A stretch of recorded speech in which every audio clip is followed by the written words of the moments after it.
It's cold and dark winter morning here, so I don't feel beautiful. Yes, I know you're all the way in Australia. Wow. Yeah. Where are Thank you? Where I'm in the US? Atlanta, Georgia. I've been to Atlanta Oh yeah. more Yeah, than a decade ago, but I remember it was great. I had a great time. yes. Well, thank you so much for joining me. I know with the time zones and things, so thank you so much for taking the time and really being nice and, helpful. So I'll just go ahead and start. I'm not sure who else will join us, but maybe they'll join later.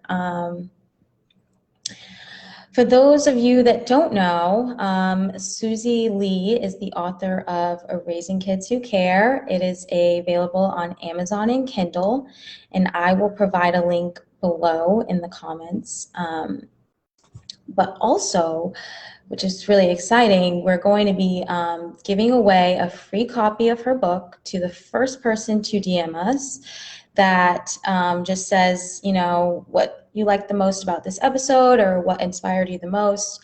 And yeah, so you'll get a free copy just from watching us today. And so I think for the first part, I'll kind of give you the floor, Susy, to talk about yourself and give a little background, and then we can dive deeper into your book. How does that sound? Great. Great. Okay. So yeah, tell us a little bit about yourself and your background and what kind of inspired you to write this book. I think this book has been percolating in me for a very long time. I grew up in a family that, like many families, was complicated and broken and patched back together, and I think I always want to try and make things better. I'm the oldest in my family, and it's quite common for the oldest to want to fix everything. and then I've spent my career working with children and families, doing teaching. I've taught everything from 5 years old to university, but I've also spent some time overseas. My dad worked overseas, and I went to countries where I suddenly realized that people had a lot less than I did, that everybody didn't live the way that I did, and it stirred in me a desire to help the whole world, not just fix my family, but be Yeah. a contributor to the world. So I've worked for international aid and development organizations that are doing amazing things with small communities, usually of women, all around the world. And I've been able to visit them and see the difference that a little bit of help can make. Yeah. And so I've also been amazed throughout my career at the generosity of children, the compassion of children, the willingness to stand up and say, that's not fair and I want to do something about it. And I realize unless we kind of fan that natural sense of justice that we're born with into flame, then the effects of consumerism and technology and the distractions of life will smush it out, and they'll end up adults like the rest of us who've forgotten that kind of youthful idealism. Yeah. And so the book has been me collecting together insights from children, insights from my work, and realizing that the best tool that we have to deal with life. I also threw a master's degree of peace and conflict studies in there, and the only real way that we can fix conflict, whether it's interpersonal or international, is with communication. So my book is it's a series of conversations for families to have together that will help parents see how amazing their kids are, but will also help kids inspire their parents with a bit of their youthful idealism as well. Yes, that's amazing. I mean, that was kind of what really spoke to me, well, two chapters in particular, but the caring about relationships one, and then the conversations for our relationships. And on page 73, you said that the average person will look for only 17 seconds before interrupting, and that, listening is a way to show that you care. And so can you talk a little bit more about this and how listening can actually improve our relationships? We can probably all think of somebody who has interrupted us, or a time when we've felt really bad, emotional, and wanted to talk and have been dismissed, or the person hasn't heard us. But we can probably all think of a time also when someone has given us the time to listen and to actually ask follow-up questions that show they're interested and want to know more, and how we feel really loved and cared for when somebody gives us all of themselves. You know, those really special people that are present with you. It feels like they're not thinking about the next thing they're going to say. They're not thinking about the next thing they have to do. They're right here listening to us. And Mm-hmm. that is a gift, but it's also a skill. And unless we focus and concentrate, we're spending time thinking about the next thing to say and the next thing we have to do. And I think that especially happens with kids. Kids can easily be dismissed, can easily be lost in the busyness of life. But Mm-hmm. giving our focus to kids, actually listening and trying to dig a little bit deeper and see what's really going on here, can Yeah. pay enormous dividends for both the child and for the person listening to them. Yeah, I feel like also kids take it almost harder when you dismiss them versus, an adult, you just say, "Oh, I'll get back to you later. It's no big deal." But for kids, it's almost like it's a personal thing. I know that it may or may not be, but it almost feels like they take it so much harder, and you should be more mindful of how dismissive or how the way that you approach a child versus a regular adult. Yeah, there's a psychological thing called learned helplessness, that Mm, um, if something bad keeps on happening to you and there's nothing you can do about it, you mhm, just give up. So I think if a child is trying to express their emotions or tell you about their problems and they're continually dismissed, eventually they'll just give up and they'll become like the rest of us adults who assume that, oh, nobody wants to listen to us. I even remember my sons when they were in high school. At different times, both of them would come home and really frustrated and say, the problem with those teachers is they just don't listen. And mm, they would demand respect, but not give respect in return. And yeah, whereas the teachers who listened and tried to understand what was going on beneath the surface were the ones that ended up having, much better relationships and much better, um, you know, did a much better job of bringing their students to life. yes. And also, when I was reading this book, I really thought a lot more about my own relationships and how I approach the people in my life and where I kind of stand. And I remember reading about someone that said that they needed to work harder on a friendship, even though, there were some challenges happening, but they wanted to work harder. So do you think that in this time, we kind of throw people away too easily without really attempting to work through the issue or finding a deeper issue? As human beings, we're kind of born hardwired with this need to connect. And Hmm. for all in history, until a minute ago, Hmm. we lived in little villages with 100, 150 people. You would know everybody. For better or worse, these were the people that you lived your life with. And Right. And so if something bad happened, you would be able to go and help them. If the kids are mucking up, all the adults know them and would be part. This is where we get the idea of it takes a village to raise a child. Right. Yes. But now we're so urbanized, and life is so busy and distracted. But Hmm. yeah, I think we think, oh well, that one didn't work out, move on, rather than working harder at it. Yeah, my friend that I wrote about in the book, she was whinging and complaining about a friend, as we all do. And I thought she was going to say, "That's it, I'm cancelling her," right? Uh-huh. Um, and instead, she said, "I guess I just have to love her harder." Oh, And wow. I'm like, wow, it's true.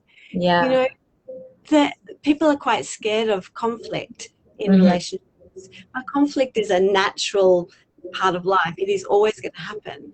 But if we deal well with conflict, then actually we can build deeper intimacy. If we can listen to each other, because really the only way to deal with conflict is to try to listen so well to the other person that you can explain their point of view as well as you can explain yours. Often two people will have totally different points of view or narratives or stories about explaining what just happened. And Hmm. until we can listen and understand the other person's point of view, we can't move forward. But once we've done that, suddenly the world opens up, and we can be more gentle and more humble, and actually that builds intimacy in a relationship. So that loving harder actually works.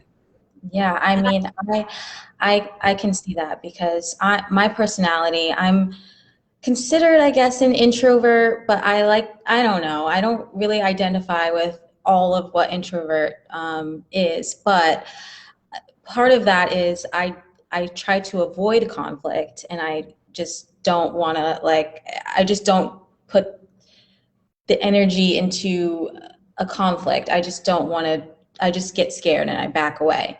And I think sometimes that ends up hurting me versus, what in my mind I'm thinking, oh, if I just avoid the conflict, then there will be no problem.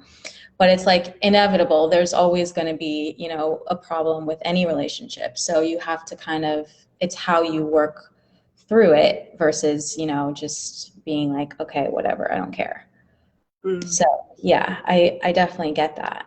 Um, it's hard and it's scary, but it's really worth it. Brené Brown, who's a sociologist in the US, in Texas, she says, better a little bit of discomfort now than a lot of resentment later.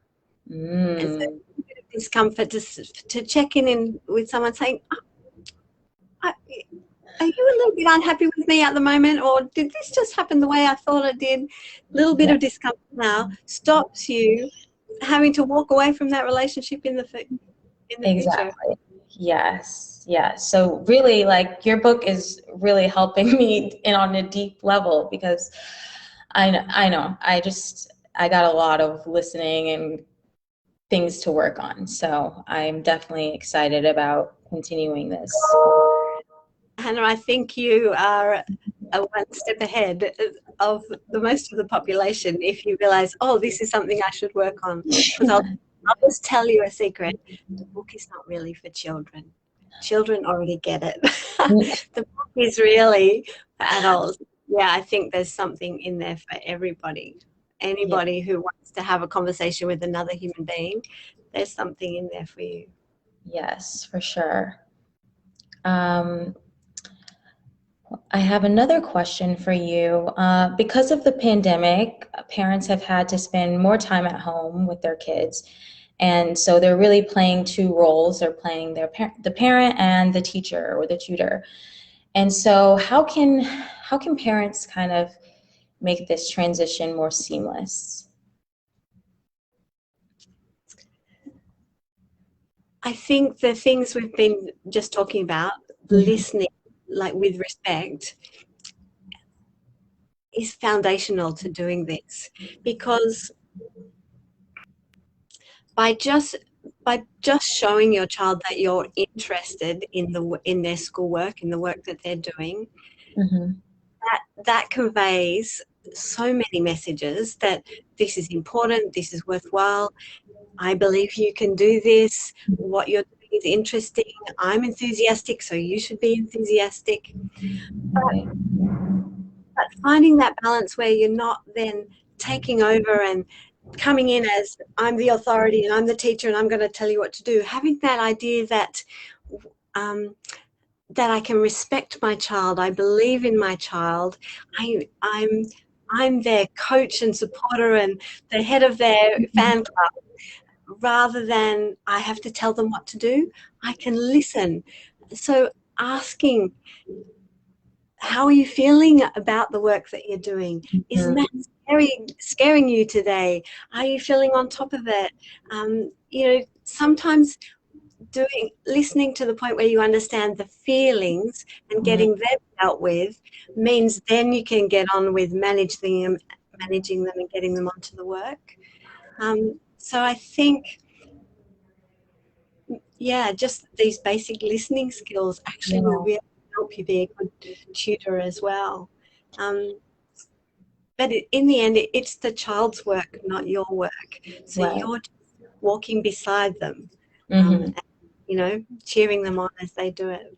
Yes. And we've actually found that the students that's parents are very involved with their schoolwork, whether that means, directly or, PTA or some parent teachers association, things like that.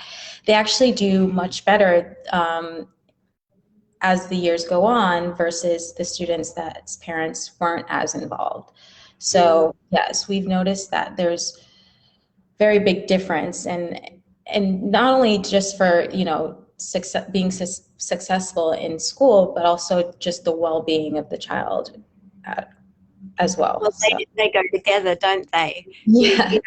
An unhappy person is not a good learner. A happy person is, who's feeling well in themselves is much likely to do better. And there's good research to back up what you said. So Mhm. as parents, caring for that whole well-being of our child in a way that, a teacher doesn't have as much time to do, Mhm. can be a really important role. And there's something we talked about I was talking to my son and my husband at dinner last night about this conversation, Mhm. and I asked my son, who's just in 1 week will be handing in his honours thesis to finish his university degree. Oh, well, congratulations. Thanks. I'm so proud of him. He really likes birds, so it's about how do we do conservation of birds. But Nice. he was saying he has really appreciated that we have always been really interested in the work that he's done. He's now absolutely fascinating. We learn all sorts of things from him, and so that curiosity that we bring to him, that interest in him and his work, is what he's really appreciated. Yes. My mom actually was a teacher. She taught science, high school chemistry and physics. And so she's always been, sort of like a parent, but also a teacher to us, to me and my siblings. But yeah, she's always like really, I would say, made me so excited about education and projects and things like getting ready on time and things like that. Like that was like fun for me. I guess I was just raised to have that like excitement for school. But yeah, I think definitely your family and the people that are around you are, especially now because of the pandemic, more kids are at home and so they don't really have a choice. Yeah. So But there's something wonderful about that too. It's an opportunity for parents to get more of an insight into what their kids are doing, yeah. and to get involved and learn and find out how their kids are feeling about it. Coming attitude is everything, right? So coming at it with that, that attitude of, oh, and what are you learning today? How exciting is this? Absolutely, absolutely. Well, what Um, your mum did obviously worked for you. yes. Well, this has been so compelling. I feel like I've learned so much more about the book, even though, I've already read it, but I just have learned a lot just speaking with you today and how to kind of apply some new skills to my life. To close off really this episode, I have one last question. If parents could take one piece of advice from this book, just to kind of wrap everything that we've talked about into one, what would it be?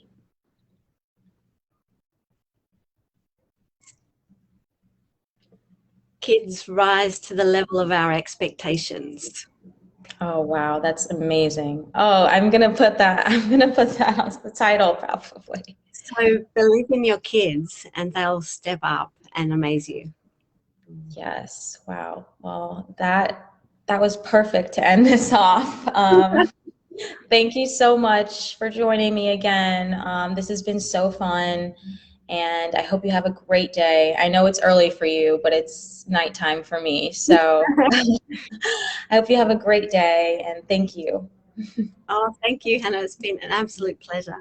Yes. You were the first person to put a review up on Amazon for me about my book, so I'm very grateful to you. Oh, that's nice. Yes, no problem, no problem. And if have more books later down the road, please do not hesitate to reach out and we will work something It's out. too soon. It's too soon. It's like childbirth. I just was giving birth to one book. That's enough. At your own pace, at your own pace.